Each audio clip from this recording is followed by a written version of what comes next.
예, 여러분 반갑습니다. 2월 2일 월요일 아침입니다. 새해 들어서 첫째 달인 1월을 보내고 이제 두 번째 달을 맞이합니다. 조금 흔들릴 수 있는 우리의 삶의 방향성들을 한 번 더 점검할 수 있고, 그리고 다시 한번 열정을 가지고 시작할 수 있는 그런 복된 월요일이 되었으면 참 좋겠습니다. 이 시간 우리 미가서 5장의 말씀으로 함께 나눕니다. 오늘 미가서 5장 가운데서 1절부터 4절까지 말씀, 5절까지 말씀 우리 함께 하겠습니다.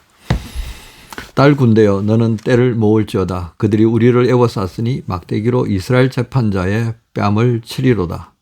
베들레헴 에바라다야, 너는 유다 족속 중에 작을지라도 이스라엘을 다스릴 자가 네게서 내게로 나올 것이라.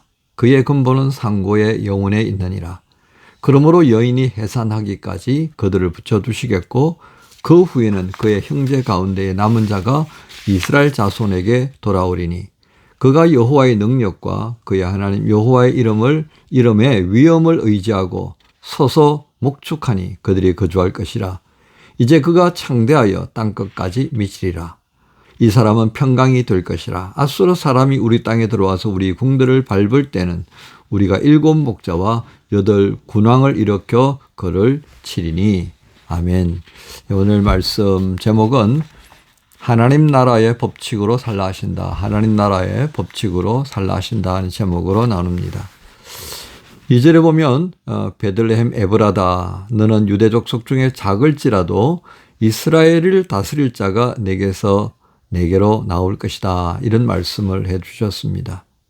그리고 그렇게 하나님께서 이 베들레헴 에브라다의 자금에 대해서 눈길을 돌리시면서 그곳에서 나오게 될 메시아, 이스라엘을 다스릴 자의 가치는 그 자금에 결코 비교될 수 없는 큰 의미를 지니고 있는 것을 봅니다. 4절에 보면 여호와의 능력과 그의 하나님 여호와의 이름에 위엄을 의지하고 서서 목축하니, 목자로서의 역할을 감당하는 모습을 보여줍니다. 자, 그러면서 오늘 여기 이 말씀 가운데에 우리가 보았던 그 5절의 말씀 볼까요?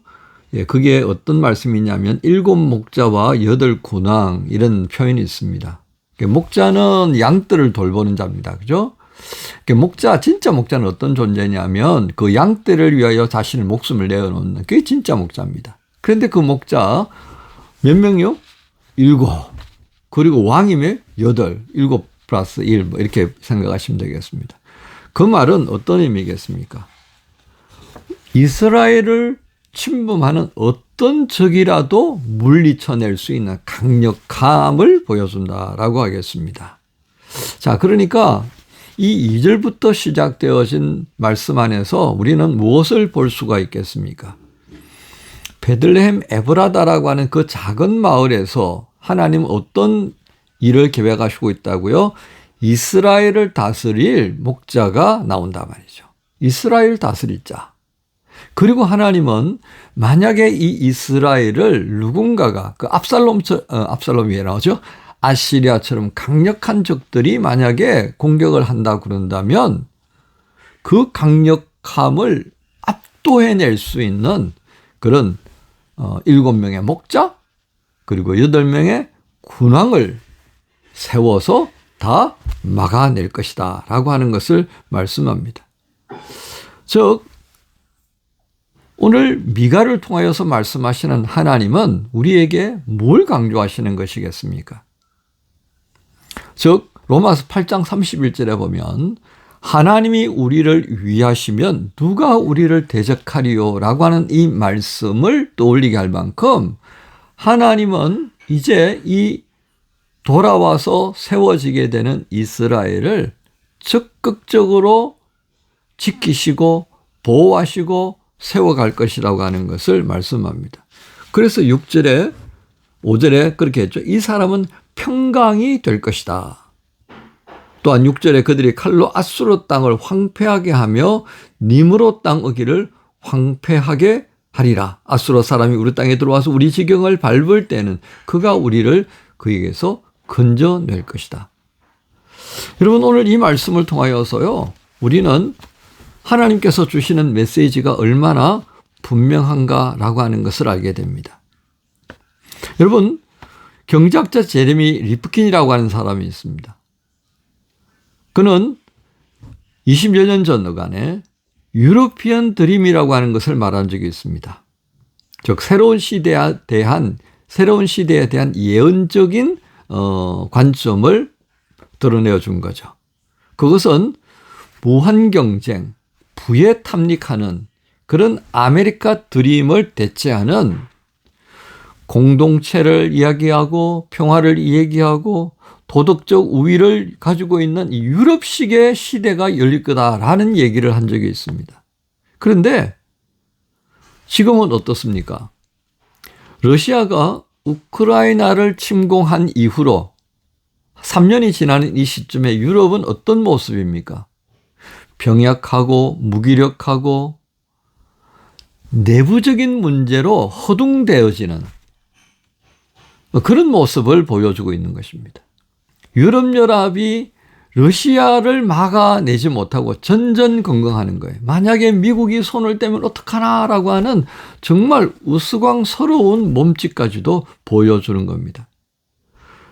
결국 제레미 리프킨이 이야기했던 유러피안 드림은 그냥 이야기에 불과한 사실이 되어버렸습니다. 그러면 지금 이 시대는 어떤 모습입니까? 미국의 트럼프는요, 유럽이라고 하는 것을 정말 거추장스럽고 언제나 시끄럽게 떠들면서 달라고 하는 어린아이에 불과한 존재로 인식합니다. 그렇습니다. 유럽은 더 이상 정치, 경제, 문화, 모든 군사적 측면에서 미국과 함께하는 동반자의 가치 체계에 설 수 없는 그런 나약함을 보이고 말았다는 겁니다. 결국 세상은 어떻습니까? 상대편의 형편에 따라서 대우가 달라지는 거예요. 이게 현실입니다. 힘의 우위 속에서 모든 것이 판단되는 것. 그 모습을 적나라하게 드러낸, 그 상황을 적나라하게 드러낸 게 무엇입니까? 덴마크령인 그리일란드를 달라고 하는 미국의 모습이었습니다. 안 주면 군사적인 어떤 방식도 예외 조치로 두지 않고 실현의 도구로 쓰겠다는 것이었습니다. 깜짝 놀랐죠. 동맹국인 나토의 한 국가에 속해 있는 지역을 미국에 필요하다고 그래서 군사적으로라도 뺏겠다. 세상에 이런 이야기가 어디 있겠습니까? 근데 이것이 시사하는 바는 분명합니다. 이제 이 시대는요, 가치 공유가 아닌 냉혹한 거래의 법칙만 남겨졌다는 겁니다. 이 시점에 우리는 미가서 5장에서 무엇을 볼 수 있겠습니까? 하나님은 우리에게 무엇을 말씀하시려고 하겠습니까? 그렇습니다.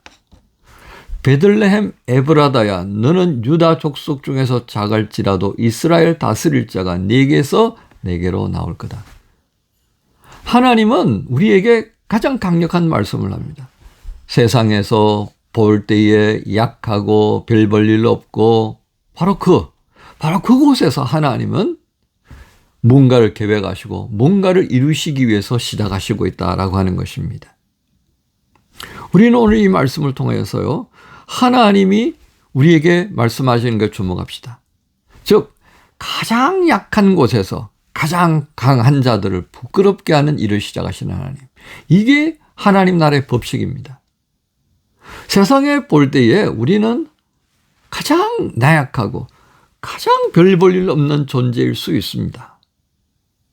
그런데 그 나약하고 보잘것없는 존재에 하나님께서 함께 하신다는 것, 이것보다 더 강력한 것은 없다는 것입니다. 여러분, 우리가 세상을 살아가는 방식이 바로 이것이어야 합니다. 세상에 떠밀려가는 것이 아니라 강력하신 하나님을 의지하는 그 하나님 나라의 법칙을 따라 살아가는 것입니다. 세상의 변화무쌍한 모습에 주눅이 들어서 우물쭈물할 것이 아닙니다. 오히려 영원하시고 가장 강력하신 그 하나님 나라의 법칙에 마음을 두고 살아가는 바로 그것이 이 시대에 필요한 살 길이라 말씀하시는 겁니다.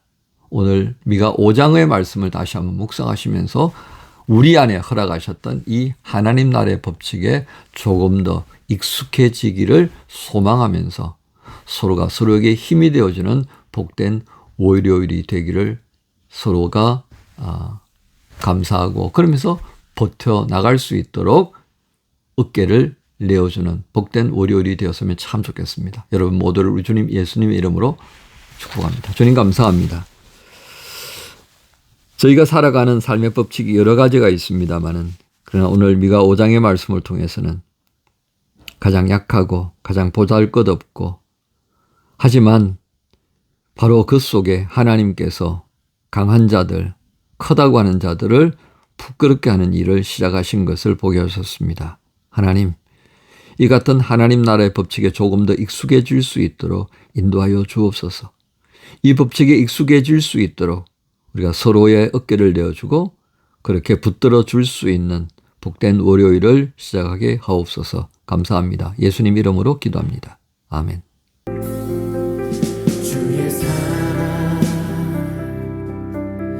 이 사랑은 결코 변치 않아. 모든 계절 돌보시네. 푸른 마르고 꽃은 시드나 주의 말씀은 신실해. 실수가 없으신 주만 바라라. 주님의 나라와 주님의